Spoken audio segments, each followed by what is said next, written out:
अब ईएमआई वालों को मिलेगी बड़ी राहत। आरबीआई ने जारी की नई गाइडलाइंस। हाल ही में आरबीआई की तरफ से एक अपडेट सामने आ रहा है। बताया जा रहा है कि बैंक कर्ज लेने वालों को राहत दी है। आरबीआई ने ऐलान किया है कि रेपो रेट में कोई बदलाव नहीं किया जाएगा।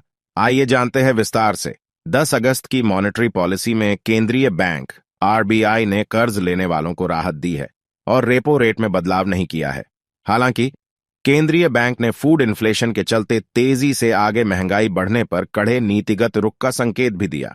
रेपो रेट में न बदलाव का मतलब है कि फिलहाल मकान, वाहन समेत अन्य कर्ज की मासिक किस्त ईएमआई में कोई बदलाव नहीं होगा।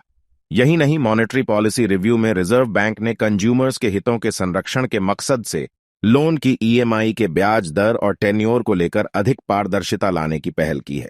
अलग अलग बैंकों से बातचीत के आधार पर केंद्रीय bank EMI, central bank EMI को लेकर जल्द ही एक गाइडलाइंस ला सकती है।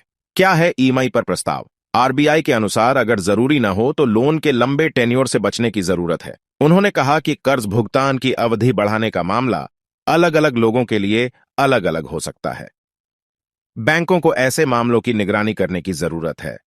बैंक बोर्ड को इंडिविजुअल की क्षमता को ध्यान में रखते हुए लोन की अवधि तय करने की जरूरत है।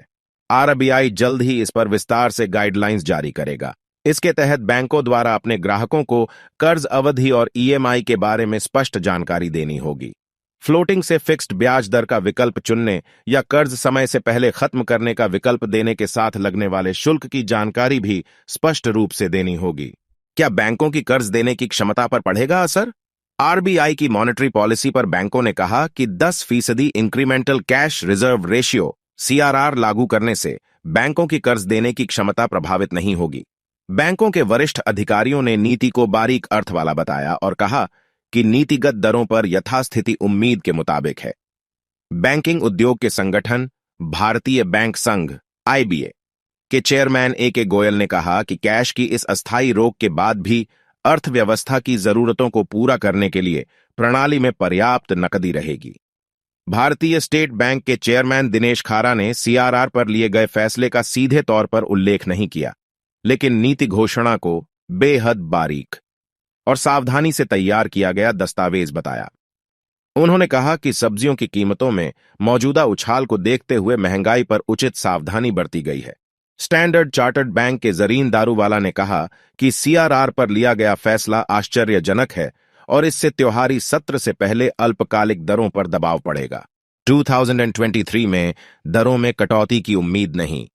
उद्योग मंडल एसोचैम के महासचिव दीपक सूद ने कहा कि वैश्विक अर्थव्यवस्था से पैदा हुई चुनौतियों के बावजूद आरबीआई एमपीसी के पास कई सकारात्मक बातें भी थीं, जैसे 6.5% की जीडीपी ग्रोथ, विनिर्माण क्षेत्र में क्षमता उपयोग में बढ़ोतरी और प्रमुख सेक्टर में निजी निवेश। उद्योग निकाय फिक्की के अध्यक्ष शुभ्रकांत पांडा ने कहा कि एमपीसी ने नीतिगत दर पर यथास्थिति बनाकर संतुलित दृष्टिकोण अपनाया है, जो महंगाई को टारगेट करते हुए ग्रोथ का समर्थन करेगा। बैंक ऑफ बड़ौदा के मुख्य अर्थशास्त्री मदन सबनवीस ने कहा कि आरबीआई ने इस बार रेपो दर में कोई बदलाव नहीं किया है, जो उम्मीद के मुताबिक है। दिलचस्प बात यह है कि आरबीआई ने चालू वित्त वर्ष के लिए महंगाई के अनुमान को 5.1% से बढ़ाकर 5.4% कर दिया है। दूसरी तिमाही में इसके 6.2% रहने का अनुमान है। इससे संकेत मिलता है कि 2023 में दर में कटौती की कोई संभावना नहीं है।